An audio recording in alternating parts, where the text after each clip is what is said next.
Hello and welcome. It's Wednesday, April 11th. This is the meeting of Silicon Valley Clean Energy Authority, JPA, Board of Directors. We'll start with a roll call, please. Chair Corrigan? Here. Vice Chair Abby Koga? Here. Director Greeley? Here. Director Tate? Director Smith? Here. Director Miller? Here. Director Sinks? Here. Director Rennie? Here. Director Cortese? I don't mind this year. He's here. Present. Director Bruins? Here. Director Craig? Here. And I'll note that Directors Harney and Gibbons are absent. Great. I should just report, it is difficult to hear you up here for some reason. I'm not sure if that's an audio thing, but it is a little Test. muffled. Okay. We'll start with public comment. This is the time where any members of the public who wish to address this board is welcome to do so. I'll give you 2 minutes to speak. The items that aren't on the agenda we can't take action on tonight, but you're welcome to make your comments so that we can note them and perhaps add them to a future agenda. Anybody wishing to speak, please make your way to the podium. Hearing none and seeing none, I'm going to move forward to the consent calendar. Tonight, the consent calendar is 7 items. Are there any items that need to be pulled or discussed further? Seeing none and hearing none. Over here. Sorry? Yeah, I had a quick question. I wanted to pull the treasurer's report All right. for a quick question. So I have a request to pull item 1C, the treasurer's report. Otherwise, is the I move items 1A, B, D through G. Second. Thank you. I have a motion and a second. All in favor? Aye. Any opposed? Any abstaining? Fantastic. Let's move to the treasurer's report, item 1C. Nancy, would you like to let us know why you've pulled this item? Yeah, sure. I was just wondering, there seem to be fewer C&I items between December and January, and I was wondering if you could explain why that is. Are you referring to the customer accounts page? Yeah. Okay. I don't know if So we can find it quickly. Do you have a soft copy number for that? on mine is page 13 on the bottom, but of the report. I don't know what page number it is in the agenda. I just want to point out, it is really hard to hear right now. It's real low. So if we could just raise the volume. Margaret's helping turn up the volume here, but maybe I need hearing aids. Sorry. It's not just me? Okay, good. If you speak directly There into we the go. microphone. So try this. Try doing this. Thank you. You can tilt it up even. Okay. Can you hear me now? Little A little louder. better? Okay. So thank you for the question. So I'm looking at the chart for commercial industrial accounts. We're still on target, but it looks like in December we had a little over, just around 25,000, and we've dropped probably about 200 to 300 from there. Nothing. There's no major accounts that I know of. I'm gonna need maybe. The account services team, do you want to make some comments on this? Any opt-outs? So, this is what I'm Yeah, I noticed this in the report when it came out the other day, and there were not significant opt-outs in that time frame. So I'm not sure, to tell you the truth, exactly what this number represents. Our opt-outs have been, at least on the commercial side, really steady. We haven't had many in the last 6 months, I mean, since the enrollment last summer. So I was wondering if this was some sort of proration, or I wasn't quite sure what. I think we need to get back to them with an answer, but we have not seen a reduction in the number of accounts.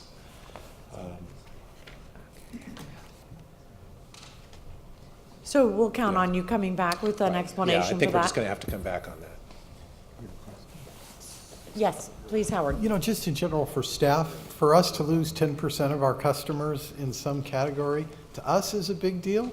And so it seems like you got to have some sort of internal process to flag these things so that we would have the answers before we got here. Because going from 27,000 or 20 whatever it just looks like we've lost 10% of our customers in a category over 6 months, and it looks like we're on a slow bleed. And so either something's wrong with the data or something's going on with the customers, but there should be some process. If there's this sort of a change, you guys should already know before we even got to the question. Point taken, I agree with you, and we will respond on just the facts, this information via an email to the board, and then at the next meeting, we'll make sure that we have the processes instituted so we can flag large changes in customer opt-outs. Would it Yeah, I think it's bad trends. I would generalize it. You know, we're a little hypersensitive, if you don't know us, about losing customers and how much better we are than PG&E. So, would it satisfy the directors if I asked the clarification on these numbers, if it is simply an error, to be corrected by email? And of course, we'll publicly report it out at the next meeting, but that way we have information as soon as it's clarified. Okay? I'm satisfied with that, thank you. Okay, so then I think we will just continue this item rather than ask for anybody to approve it or not. Does that make sense? I think we can accept it as is, because and then just get an explanation about it. I think we could approve it anyway. I'm Fantastic. okay with that. So I'll move I have a motion. approval or acceptance, whatever it is. Second? I have a motion and a second. All in favor? Any further discussion, excuse me? Is there anyone from the public who wishes to comment on this issue? No. So I'll call for the vote. All in favor? Aye. Anyone opposed? Anyone abstaining? Okay, so we will move on to the regular calendar. Item number 2, the CEO's 30-day organizational assessment. Hello, how are you? I'm doing great. You've survived. Oh, I'm thriving. Thank goodness. Loving it. So, Chair Corrigan, members of the board, Girish Balachandran, CEO. Locate myself correctly so I can. If we could pull up the presentation, please. So I'm going to give you my 30-day assessment, and part of what I'm also going to do in this presentation is ask for your approval on a staffing plan that's aligned with my assessment of the organization. So you have in front of you, and this is key, this is our mission statement. It's reducing our dependence on fossil fuel, providing carbon-free. You can read this. And when I look at where we are in Silicon Valley clean energy, these are these different stages. This is actually what I think of as stage 0, which is the founding stage, which happened before we were created an agency. And we had, 4 of you here, your cities, and the county, part of that founding group. We spent a lot of the first year on operations. It's setting ourselves up. It was right from operations of renting a facility, buying furniture, to getting into power supply contracts, starting the hiring process, and we've had a lot of focus on that. Now we are shifting to, as we're coming to the end of our startup phase, which is when we'll have Milpitas going live, which will be the end of our startup phase. We're now starting to look at the other part of our mission statement, which is providing innovative programs in order to reduce our dependence on fossil fuels. And so that's where targeting programs comes in. And we would continue to move forward on stabilizing ourselves both on power supply and programs. My high-level assessment so far is we are doing well in all the areas of our business. And when I say do well, it doesn't mean there's a lack of challenge. We have challenges, but the challenges have been identified and the resources have been identified. Now there's a lot of work to be done to get those resources in place and actually meet those challenges. However, we've also had a hiatus in staffing, and so that's one of the things we need to catch up with right away. Our regulatory and legislative risk continues to be a risk for us, and you'll see in the staffing plan a way in which we are increasing our resources on that. Decarbonization and grid innovation. So that's a place where we need to add more resources. So part of my ask of you as you give me comments today is when we're looking at our future and how we're going to get to what I'm calling bending the carbon curve, I want to make sure that the way I'm talking about our future is very much aligned with the way you see it, that our mission and the way you see it is all aligned, because we want to set our organizations and our agencies' goals to be aligned with this. So look forward to your feedback.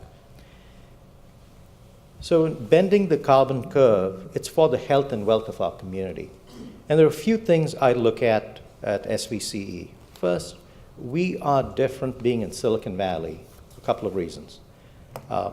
We have certain qualities that we have here that don't really exist in other organizations and other service areas. Silicon Valley has a reputation for being bold, for creating new platforms for innovation, and I think those are some of the qualities we need to take advantage of in getting our mission accomplished. So here's the scope of what we as an agency are doing. There are three things, right? This cleaning up electricity. That is the biggest deal that we have had and we are going to have. It's the biggest part of our budget. It's the most complex part of our business, and it's given us the maximum immediate benefit by, when you think about the time frame of utility projects, this is like a blink of an eye to basically go to carbon-free power. It's amazing what all of you have accomplished. It's something that we've got to continue to work on because the industry's changing. You've heard about the duck curve. It's a very different power supply system that we're moving into than we've had in the past. So we've got to continue to keep our focus on cleaning up electricity. The other two areas, cleaning up space and water heating and cleaning up transportation. I talked about cleaning up electricity happen in a blink of an eye.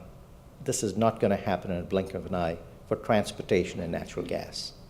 It's going to take time because we don't control it.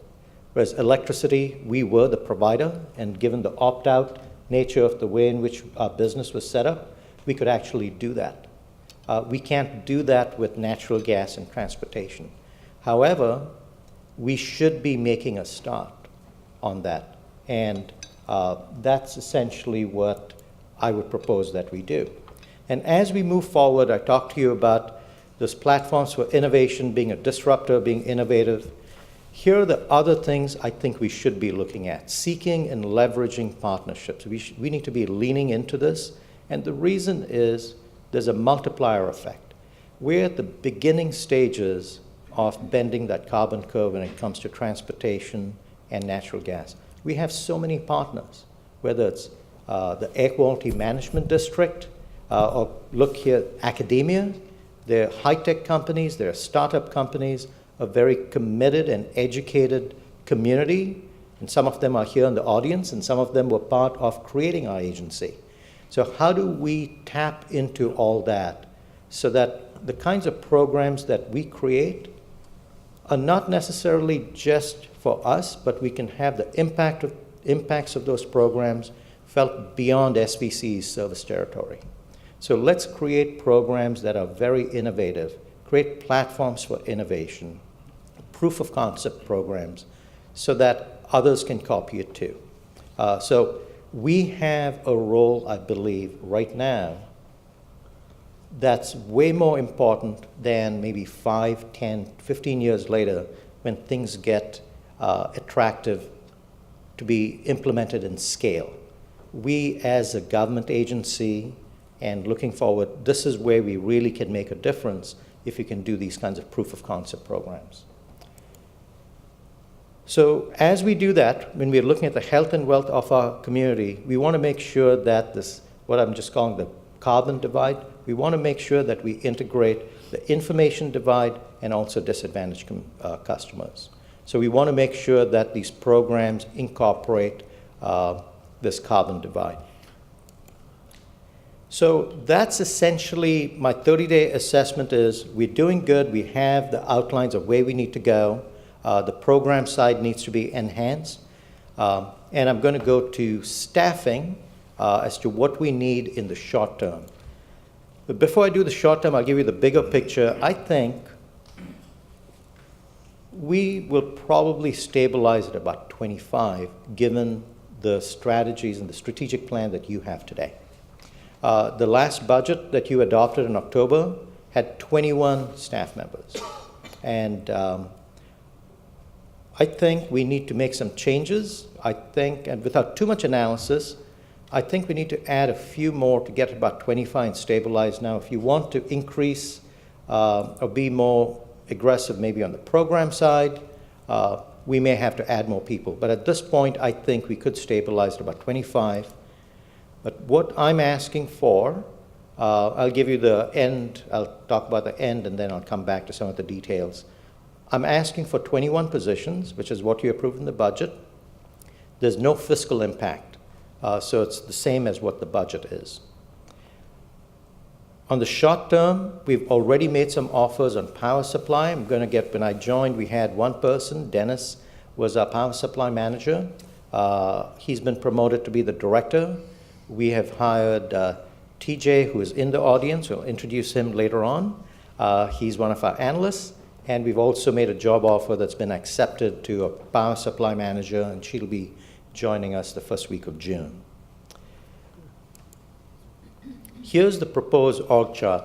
I'm not highlighting the title changes. I'm just highlighting the big picture, what we need. Earlier on, I told you in my assessment that regulatory and legislative area, we still have a lot of risk. There's existential risk on that. We need to enhance that area, and I'm proposing a senior regulatory analyst and an associate legislative analyst. The job descriptions are in your packet. We've updated. There are a few typos that have been corrected and in front of you for the final version. So these two will allow us to be a lot more engaged on the legislative side. The new director position that I'm proposing is a director of decarbonization and grid innovation. Now, decarbonization and grid innovation is everyone's job. So it's folks in power supply, folks in finance, it's all our jobs. But to get focus on these programs on natural gas reduction and mobility in the built environment, I'm proposing creating this director position with 2 boxes underneath to be determined after we hire the director. I have an idea of the kinds of positions I want there, but I'd like to work with the director to actually flesh it out. If you approve these positions, we will actually post the director position tomorrow. I've already got expressions of interest from 8 people, 8 qualified people. We will be then posting it on some national websites, etc. And I expect to have someone hired by the end of May or beginning of June. The other recommendations I'm making are to remove the position of General Counsel and Director of Government Affairs. We have Casey and Greg Stepanisic, who are external General Counsel. I don't think we have enough legal work to justify getting a full-time General Counsel into the organization at this time. And we've made a few other changes as noted in the slide. And this is what I talked to you about when I had the organization chart up in terms of the new positions. There is no fiscal impact, and we'll stay at 21 positions. So that is the end of my presentation, open for questions on both direction and staffing. Thank you. Are there any questions? Howard, any others? Just one quick question. So when we talk about programs, I'm assuming this spans everything from like a thermostat all the way up through us being, part owner of some storage facility someplace. Yes. Now, I'm going to qualify that by saying we are a horizontal organization. I want to continue to keep this horizontal. And one of the things in the job description is any program we develop has to be done in concert with the customer care group and the power resources group from the inception of the program. All three groups need to see their signatures in that final program. So some of the big energy storage projects will obviously be Dennis's bailiwick. But in fact, where some of the small programs, it could be a joint program because he may have some power supply needs that can be met locally too. Any other questions? I have a couple really fast ones before I open it to the public. I know we talked about this in the executive committee, and forgive me if we've already discussed this, but when you say there's no fiscal impact, we are going to continue to use outside legal counsel, so that will show up in the budget. When you say so my assumption would be if we had brought the person in-house, we would have eliminated or reduced some of the expense we would incur on the legal law from engaging our law firm. Does that make sense? I'm sorry, I'm wandering around here. Yes. So I do want to be mindful of that. I think that's a reality that we may not have actually measured, but it may possibly happen. And then secondly, you have two regulatory analysts. Is there any chance that either of those could be co-employed by CalCCA or we would jointly share them with another CCA as we kind of get our legs under us and this program gets bigger and broader across the state? Or do you anticipate there's enough work just for our own staff to do the job we need to do in-house? Yeah, I think there's sufficient work to be done. We are leaving opportunity on the table right now by not engaging as much as we could on the legislative side. And right now, with Hillary is essentially an extension of CalCCA staff on the regulatory side, and that's her job to do that. That's what we did when we formed CalCCA. To the extent that her time gets freed up, she gets to be more on the policy side, and we can actually expand on some of the areas that we've been wanting to, but we haven't. Great. If there's no other questions, I'm going to take a comment from the public. Thank you. I'd like to invite James Talea up to the microphone. Hi, good evening. James Talea, resident of Sunnyvale. Various related background. I'm speaking for myself, but I'm chair of Carbon Free Silicon Valley and the leadership team of Sunnyvale Cool. I worked at PG&E for almost 8 years in energy efficiency and regulatory affairs. I'm on the customer programs advisory group for this body and on Sunnyvale's citizen group for our climate action plan update. Overall, I am very excited to hear the CEO's 30-day status report. There's nothing in his status report that I would be against. In fact, I encourage you to also be excited about what he has said. The need for decarbonizing buildings and transportation is top of the list. I've been making public comments about that for 2 years, both here and at PCE. Just a word on the staffing. In my time at PG&E, I worked on programs, and for 5 years, programs and regulatory affairs and policy affairs. There is plenty of work and more than enough work for the 3 people that are on that new organization chart. There's a lot that has to be done. It is a very time-consuming process to do the detail required to do a good job at that. So all those are necessary and then some. And I'm happy to see the push toward program staffing and the direction headed toward decarbonization. Thank you. I sense this has your support. It does have my support. Thank you. Yes, thank you very much. All right, I'm going to bring it back up here. We are looking tonight for a motion to approve the resolution amending the staff's org chart. Is there any further discussion? Yes, Rod. Thank you. Sorry, Rod, Okay. and then Howard. I wasn't sure. Anyone So else? I appreciate this very much. We did a lot of heavy lifting to get this going. And you're right, in the scheme of timing, it was fast, but we're making an impact. I mean, we've already gotten rid of about 25% of the carbon footprint in this city here. I don't know. We've done our inventory. We kind of have seen what this impact is. also, well, our major employer also helped by decarbonizing. But I appreciate the mission, and I appreciate us thinking boldly about what else we can attack next, because there's a huge opportunity, obviously, in transportation, but also in building consumption for gas. I appreciate the initiative to elevate the regulatory position, also the innovation, the grid innovation, and so forth. I think we will be making real progress when we continue doing things that have, include our creation of new resources through these new generation contracts.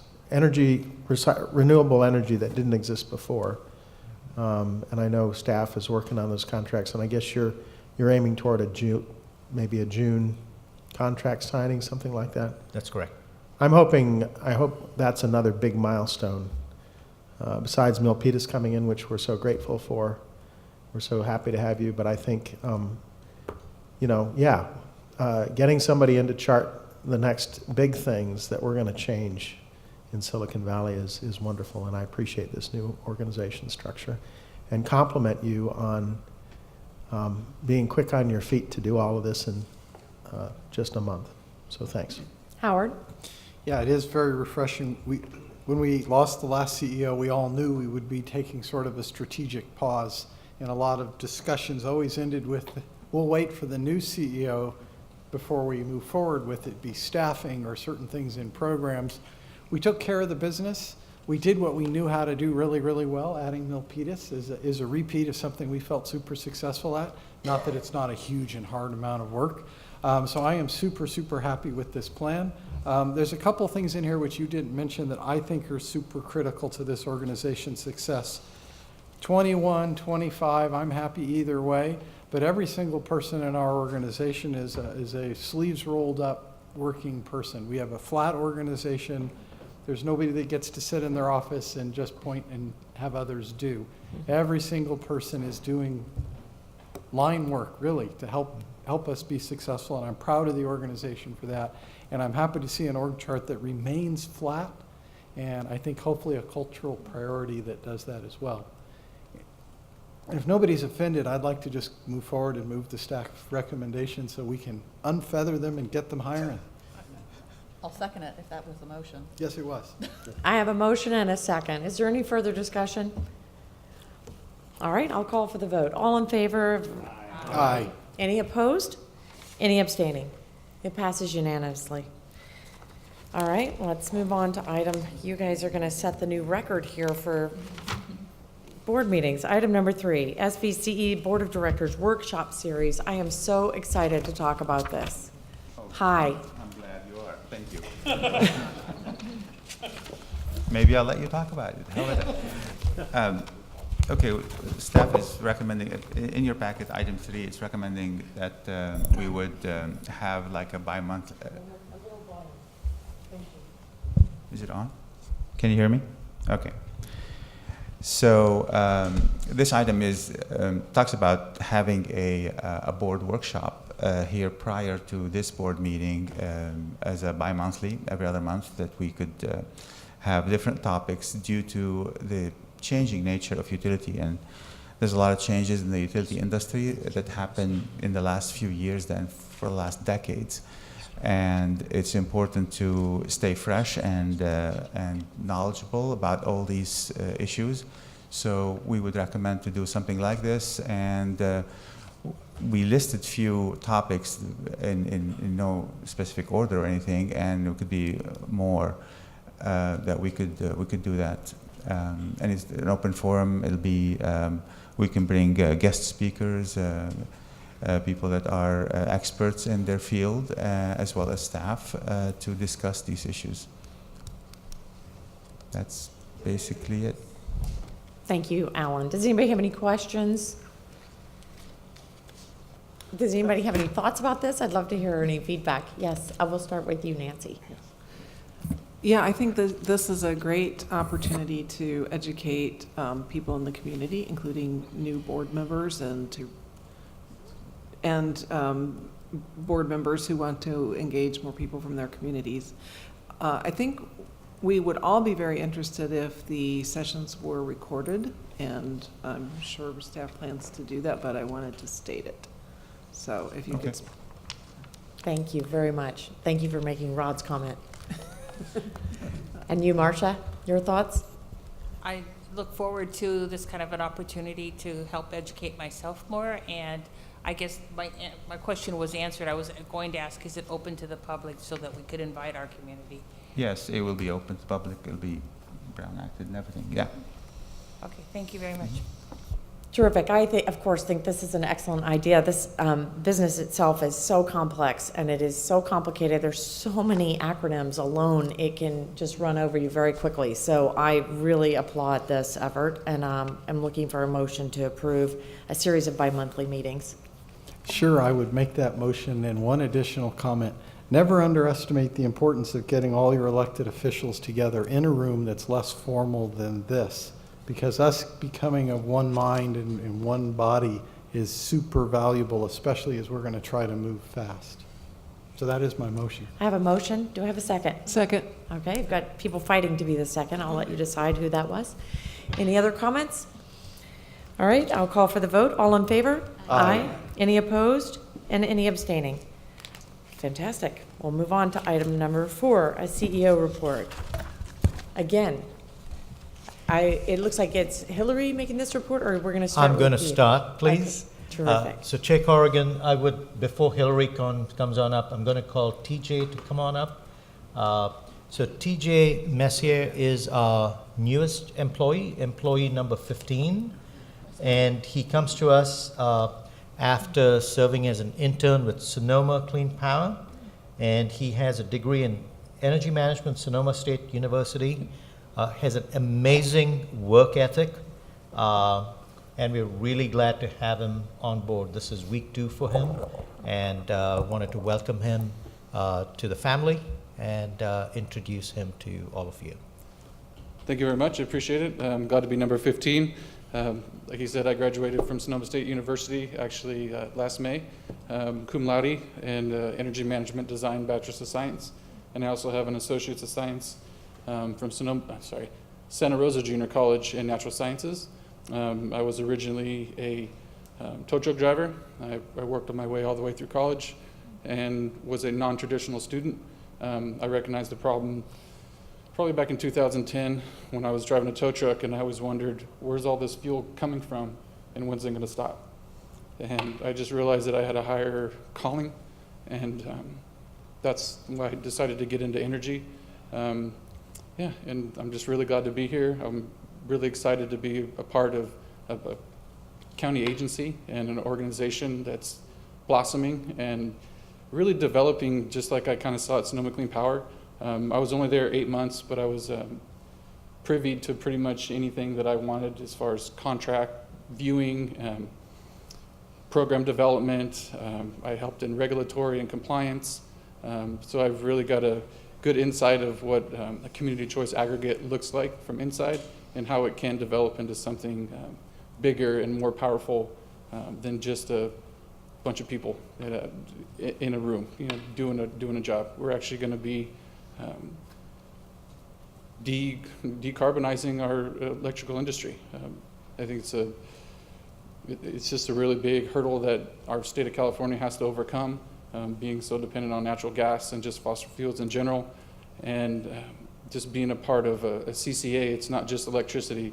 Like you were mentioning earlier, we want to develop into other programs that deal with transportation and deal with energy efficiency in homes.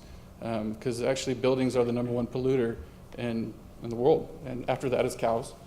So just let you know. Oh, God. Yeah, dairy and cows are the #2 GHG emitter, and then #3 is transportation. So other than cows, we're pretty much got our finger on the 2 major polluters in California and in the world.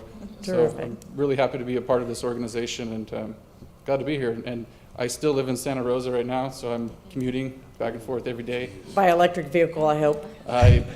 If I wouldn't have just got out of college, I probably would have had an electric vehicle. But that's my next step. Speaking of electric vehicles and programs, if you want to really understand a program that affects the community and is a direct result of community choice aggregation would be the Drive Evergreen program from Sonoma Clean Power. If you look on their website and see how many vehicles are being put on the road, that's the direct result of our ratepayers providing a subsidy to the community that helps the community overall. TJ, welcome aboard. Okay, sorry. I don't mean Thank to you, jump thank you, around. thank you. I'm sorry. We can tell you're a good fit. Sorry. We're so glad you found us, and we're so glad we found you. All right, what's next? Hillary. Thank you. Welcome, Hillary. Good evening, directors. Testing. There we go. Hillary Staver, Manager of Regulatory and Legislative Affairs. So thank you for having me up here. It is a busy spring. I will start off with just a couple notes. First of all, thank you for approving the updated staffing plan. I can assure you we have more than enough work to go around for the 2 additional people. And one of the exciting things about expanding our policy team is that it will allow us to cover not only the existential issues that we're working with CalCCA and all the other CCAs on, but to start developing a policy identity that encompasses issues more specific to SVCE's service territory and customers. That's something that I'm really looking forward to, and having these staff on board will allow us to expand into. If we could pull up the slide, please. Oh yes, I can see it. There we go.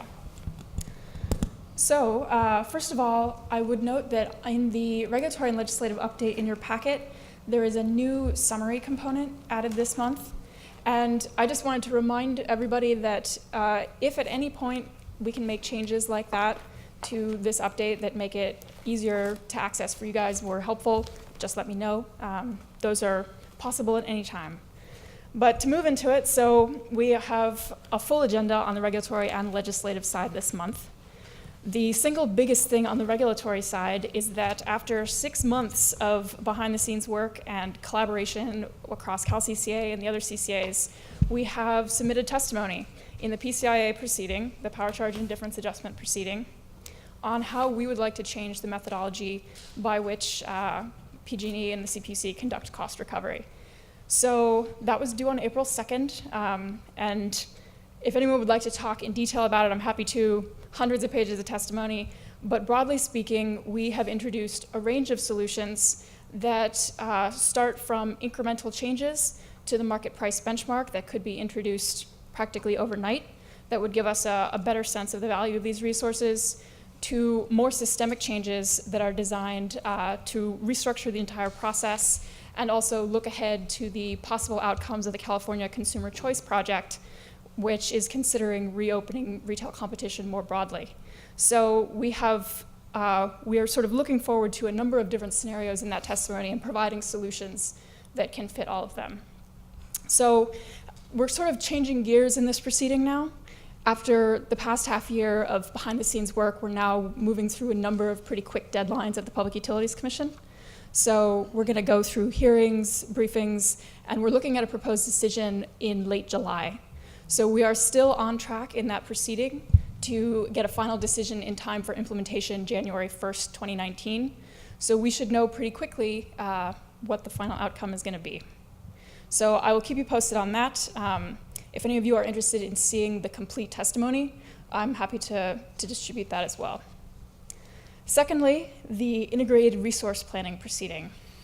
We are now actually kind of switching, we're doing the reverse in that proceeding.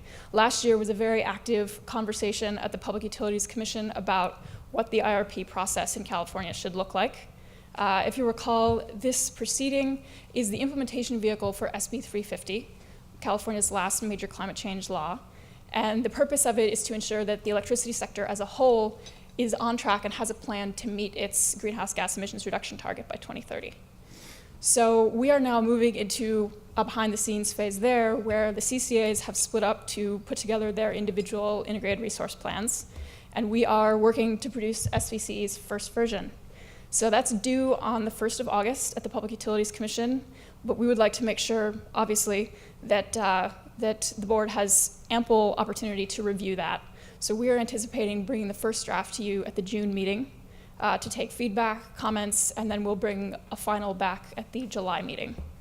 So we are working across the team internally to produce this, and we're really looking forward to bringing it to you because we see it not only as a compliance document to turn into the Public Utilities Commission, but also as a document that we can release to the public and share as a really effective vehicle for SVC's message and goals all the way out to 2030.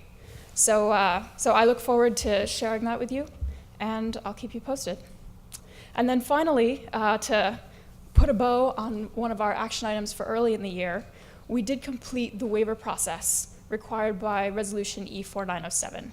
So if you recall, that was a resolution that dropped back in December of 2017 that sought to put a more rigid schedule on CCA launch in the state of California. And because of when we submitted our expanded implementation plan for Milpitas, we were part of a small category of CCAs allowed to participate in a waiver process so that we could launch in 2018 as opposed to waiting until January 1st of 2019. So we have completed that process, and as you've heard from other quarters, we are on track to launch in Milpitas in June of 2018 as expected. So those are the major points on regulatory. There are a number of other proceedings, as always, that we're involved in a smaller capacity, but those are the main ones. I'll stop there. Any questions on regulatory? I see one up here, Rod. All right. So I really appreciated the innovative and proactive approach we took on the PCIA. I mean, you've given the CPUC some options, but it really is worth noting that you've come up with a financing scheme, right, securitization, that could lower the costs for all customers. Yes. Whether PG&E customers or our customers, in everyone's interest. It's just a pity that the PG&E, with all of its resources, couldn't sort this out. Maybe there's a reason, but I really appreciate that we actually were proactive and created something new, right? And sometimes financing is something new. If we look at some of the other items, though, when some of us went up in February, there were a number of elected officials hoping to join the CCE movement from around the state, some of us in it, and argued about the IRP process and about E4907,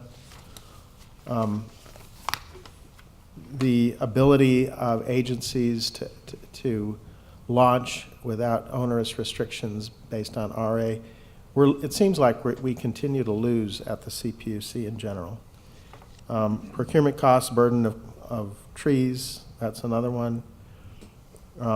So I'm very supportive of us staffing up to really go after these opportunities that we're currently, right?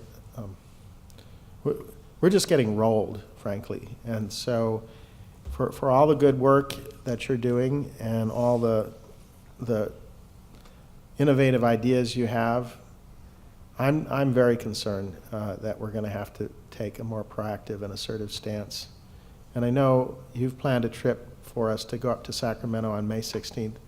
I hope that there are a number of directors who will make the time and take the trip to start a dialogue with state legislators. But I appreciate your work, and I'm glad you're going to be helping us with a more robust team. So thank you.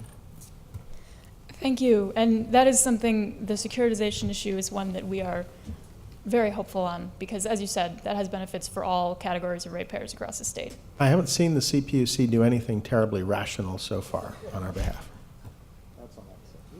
Supervisor Cortese. Thank you.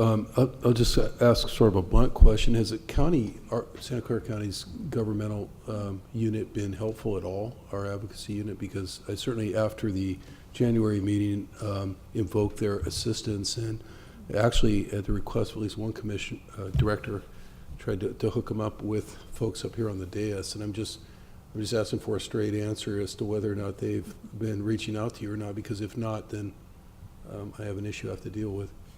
Yes, actually, I have been working with some of the staff at the county level. That's been helpful. It has resulted in correspondence to, if I'm remembering correctly, both legislators and CPUC commissioners. Okay. But I think, as always, we can always, continue to increase our advocacy. So I would be glad to work on increasing that. Right, and I don't think there's any intention whatsoever of subsuming anything that you're doing or anything like that. The idea being that we have a $6.5 billion operation as one of the partners here that has puts a lot of money into full-time employee advocates in Sacramento, and they shouldn't be in a parallel universe when this stuff is going on. Michael Radigan, who's on our payroll, is up there 24/7, should be fully engaged. Danielle Christian, who's here in the county, county government center, should be fully engaged. And I asked my own staff to make sure that that was the case. So I don't mean to sound like I'm checking up on people, but I'm only here once a month at best, and I just want to make sure that, you know, when I give people my commitment that I'm going to follow through, especially my colleagues up here, I want to make sure that's happening. So don't mean to put you on the spot, but No, not at all. if there's any further assistance that's needed, and of course I should probably be really directing that to our chief executive officer, just let me know, because that should be one little role that I can play here. I did talk to that person, and I connected them, and I mean, the intention sounded great, right? And it's just a question of priorities and follow through. So, Well, thank you. We can for continue to that, prioritize Director it. Cortese. Thank you.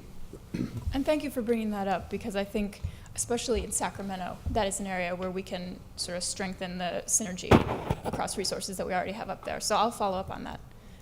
I think that is one of the areas that I anticipate really increasing our activities on once we have staffed up, is the legislative side, because the regulatory side moves at a much more even and regular pace, and because it deals with issues that are so immediate to us, we are fully engaged there almost by default, because they're doing things that are relevant to us all the time.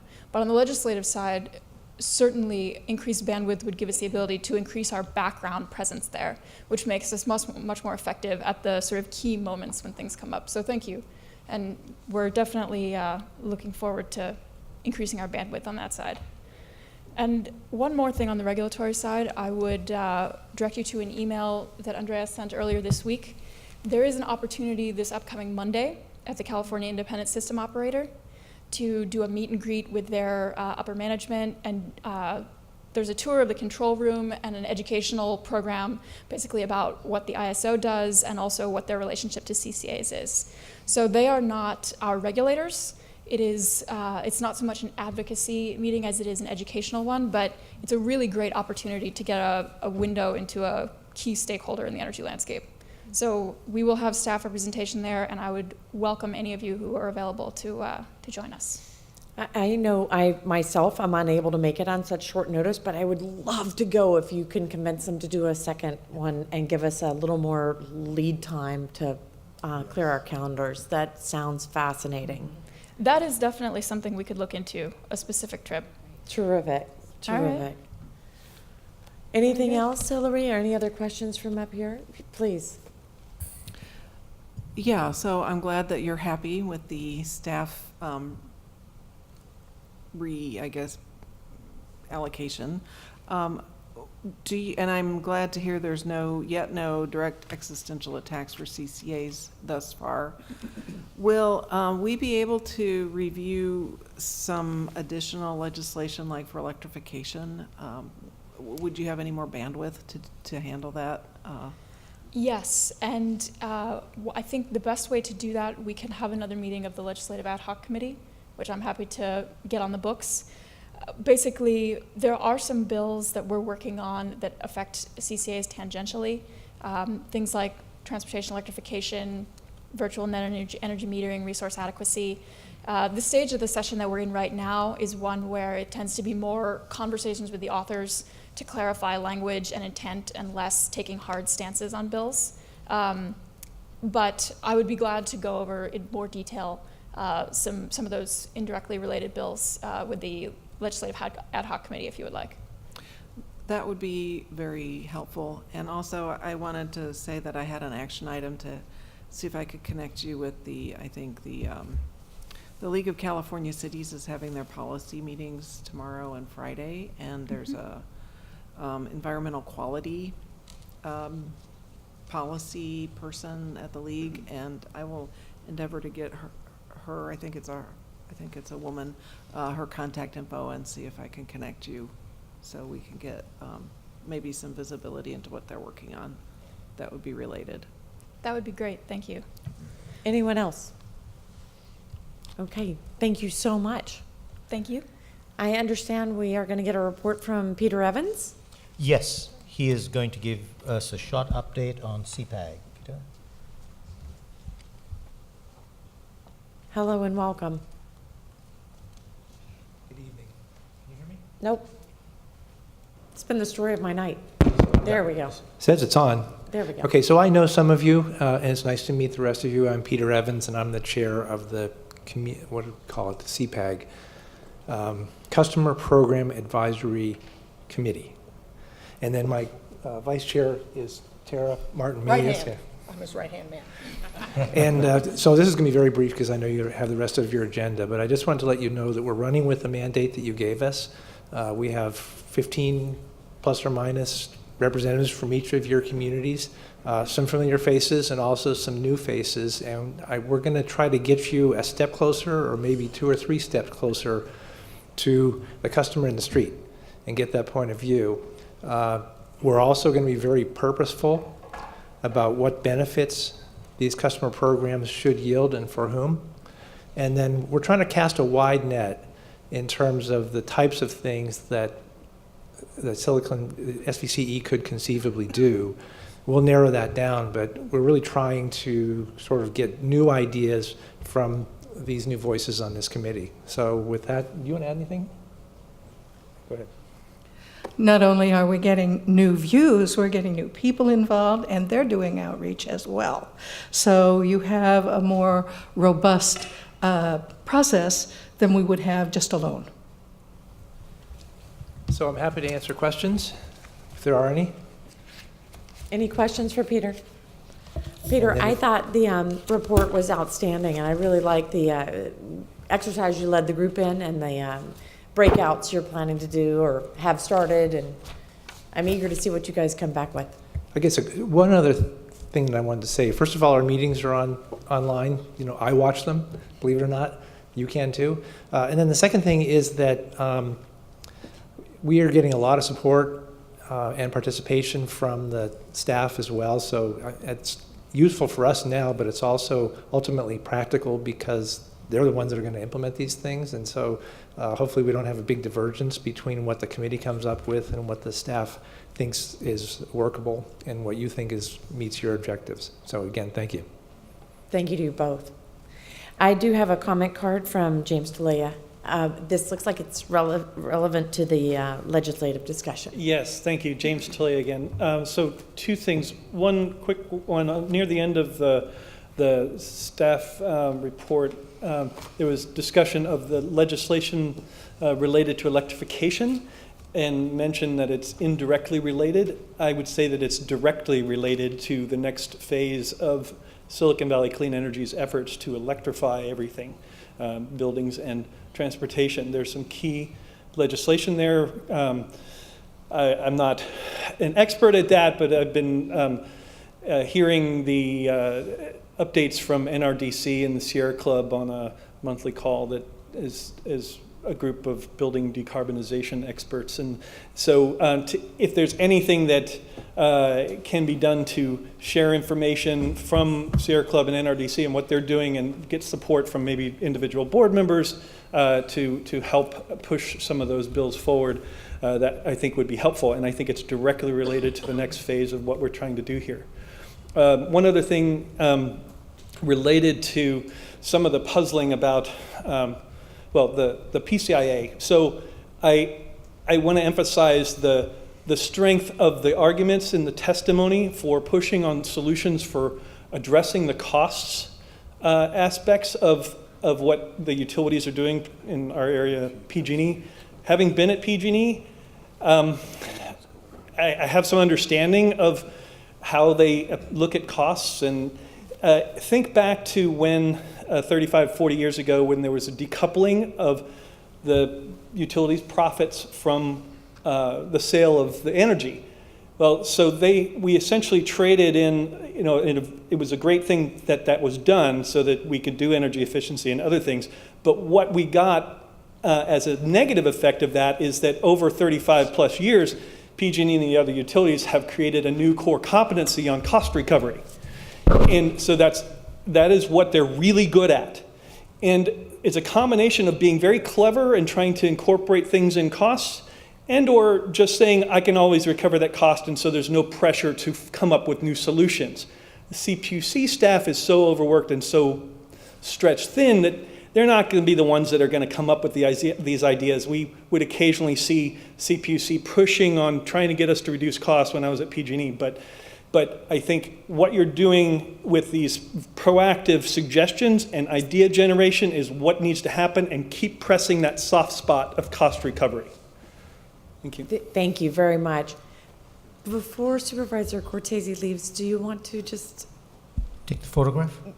Yes, can we please take a quick break and take a photograph while we have him here? I'm so sorry. I know you're in a hurry to go, but if we can do it quickly, that would be at the request of staff. Where would you like us? You want us in our seats, or can I suggest we line up here in the horseshoe? Yes, I think that's better. Thank you. Let's do it quickly if we can. And the reason for this is the first year anniversary of our formation, and so we'd like to post this on Facebook. Social media, should I say, Facebook included.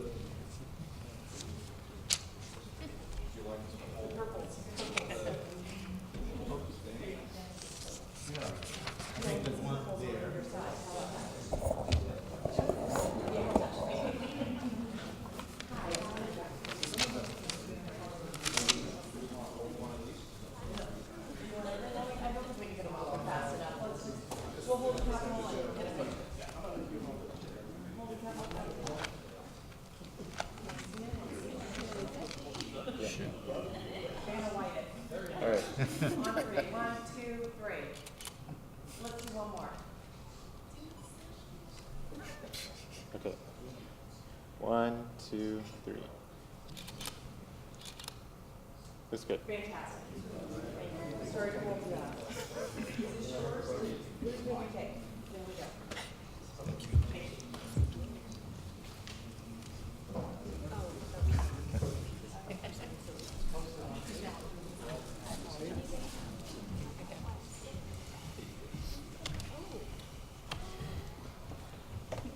Okay, terrific. Thank you, everyone. Is there anything else to that item? Okay, then we'll move on to the executive committee report, which I'm pleased to make briefly. The executive committee met on March the 27th and approved the cancellation of the August 28th executive committee meeting. We recommended the board approve the cancellation of the August 8th meeting as well, giving us a hiatus in the month of August. The committee received an update on SVCE's market share analysis and approved an updated staff report format to be used at future committee and board meetings. In those reports, you're seeing evidence of that. And the committee also discussed the CEO 30-day organizational assessment and staffing plan, and the director workshop series, both of which were recommended by the committee and obviously have already been discussed this evening. That's really the report out from our committee. Any questions? No. All right, then we'll move on to Finance and Administration Committee report. No report. The committee has not met since March 9th. So we're going to, unless there's questions or concerns about that, I'm going to move on as well to the Legislative Ad Hoc Committee. And obviously there's no report there either. Are there any questions or concerns in addition? Okay, then let's just do board announcements. Anybody have anything they want to share? I'd like to just quickly share, I've seen a few of you already today. I want to tap on one of the components of your report, CEO Balachandran. There is such an obvious and enormous opportunity to cross-pollinate. I keep kind of harping on this, but I really want to take advantage of it. The Santa Clara Valley Water District met today, had a lengthy report out about their greenhouse gas inventories and the steps they were taking to become greener. Took great pride in being a customer of ours in the communities where their plants exist that are in our service areas. But there's more, and there's more opportunity. There's more that we could all be doing together. So I just think I just want to keep planting the seeds and let the creative juices flow, and hopefully we can come up with some interesting collaborations between these organizations that are both working on conservation. Director Bruins, I'm sorry I've been so informal tonight with first names, if that offends. No, it does not offend. Thank you. We're one big happy family, right? Yes. So thank you. I wanted to jump in to kind of leverage off of what you said in terms of so many opportunities to network and collaborate, et cetera. So a couple of things is, as you all know, that I also sit on the VTA board. And so I'm happy to announce that in addition to the list of all the events, notice how that event list that's in the CEO report gets longer and longer. On April 18th, I think we are participating in the VTA Earth Day Extravaganza. So that will be exciting because it's a new connection over there. As well as on April 19th, the CEO is going to be joining me as my guest to attend the VTA and Prospect Silicon Valley press event.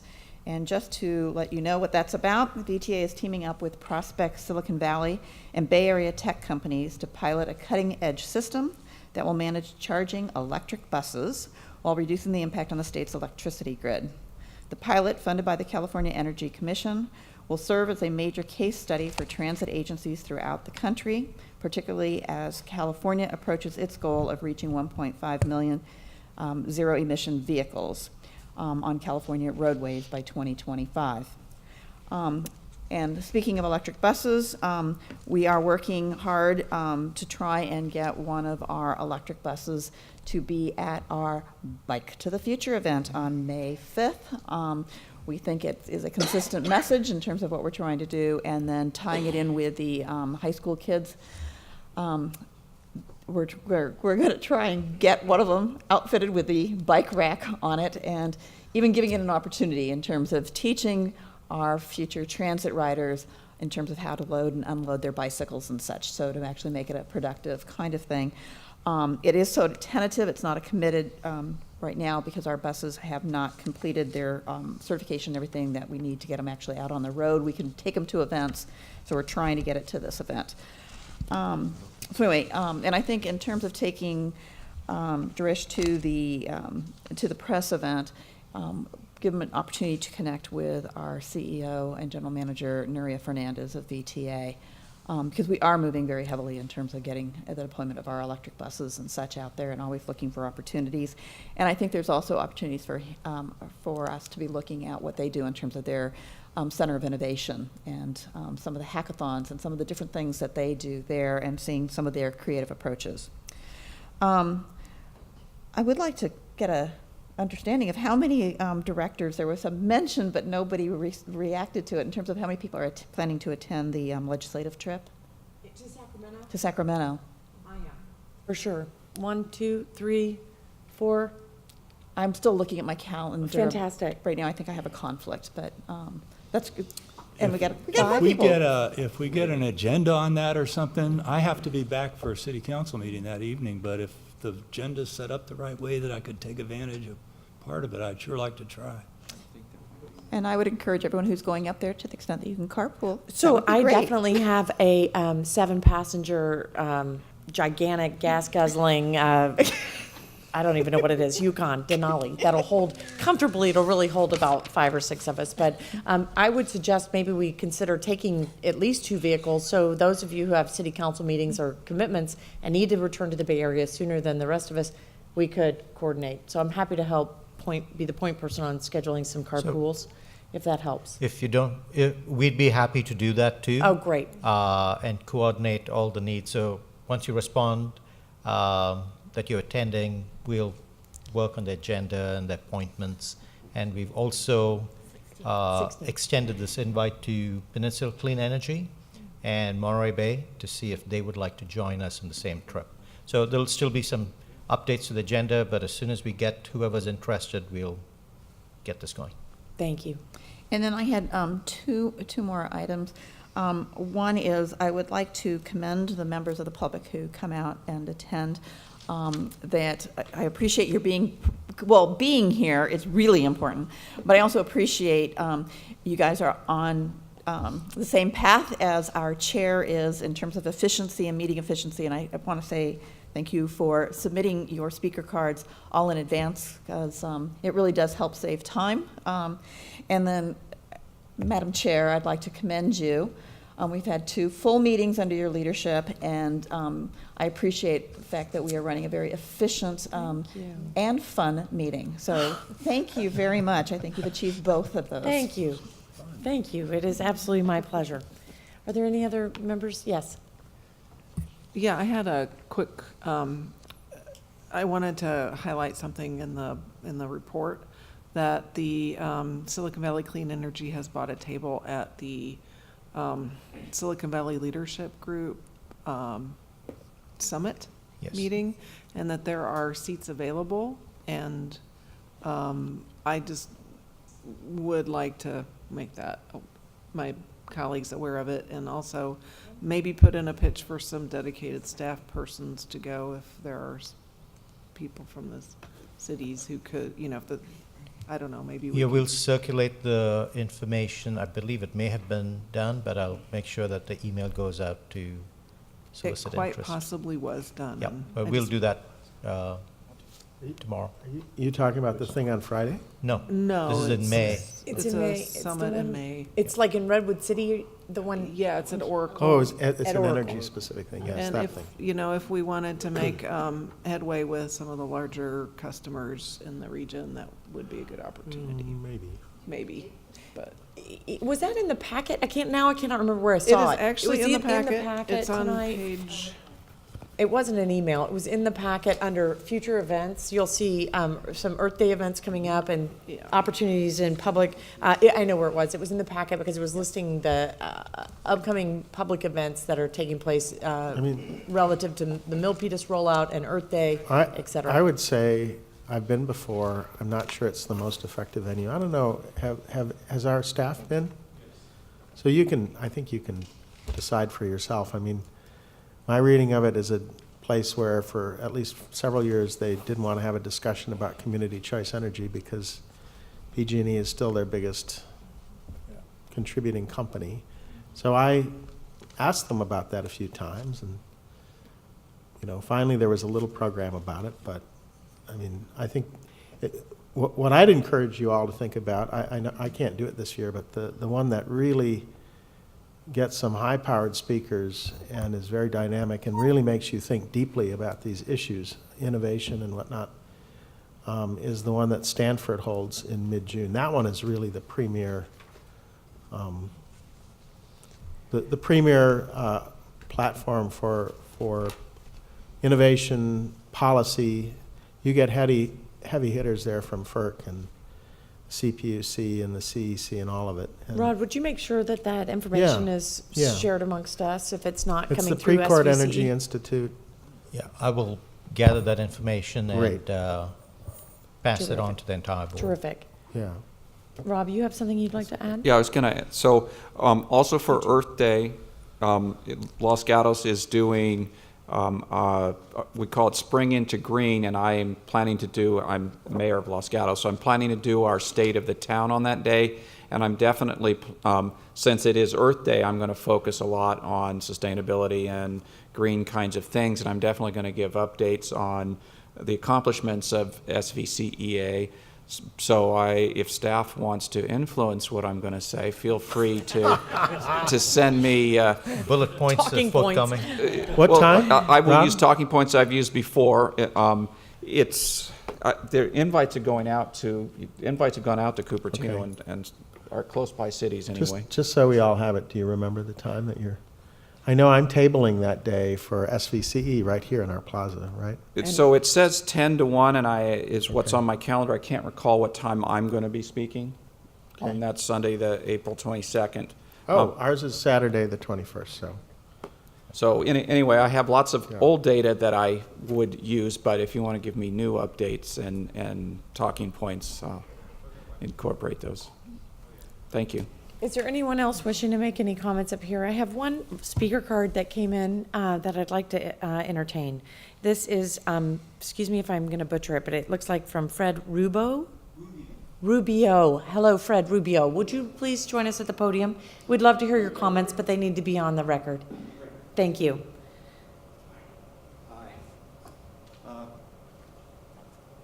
Hi. Hello, My name welcome. is Fred Rubio, and I'm a data center. We burn about 10 megawatts of power I called you, Ms. Smith, just to say that I'm coming, and we're on Kiefer Road, and we're looking for some major expansion. So yes, we've done our analysis with regards to Santa Clara, and a bulk of us, there's a group of us that are also producers of power. Matter of fact, we're doing it. We're going to launch about 18 to 20 megawatts of power in a place called Ione, which is southeast of Sacramento. And the idea is to see, well, the original play was just to sell it to PG&E, just do that type of a thing. We would like to try and buy it ourselves. And then it got to the point where, let's sort of try to push into this concept of trying to buy that power, bring it into ourselves if we can do that. And obviously we hit a roadblock. I mean, I called John Supp first, and then I spoke to Mr. Bray, and then there's Dennis. And the CEO of my company's name is John Balachandra.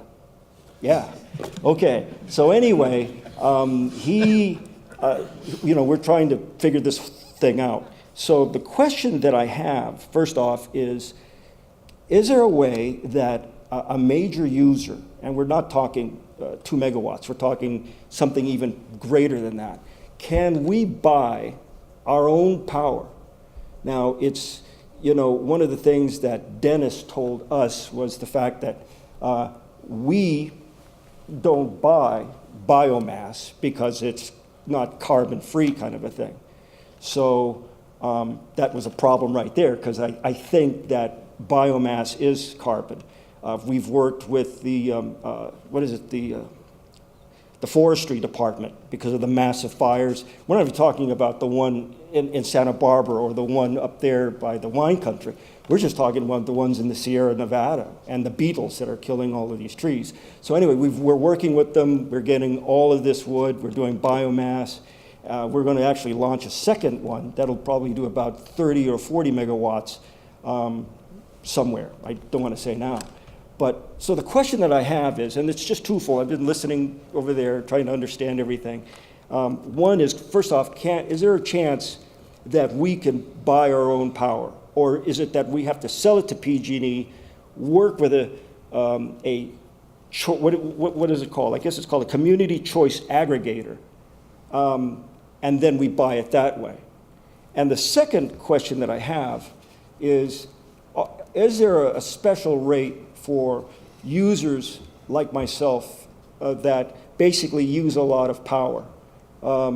We all know about PG&E, and that is the E20 rate. When you're 1 megawatt, you're in an E20 rate.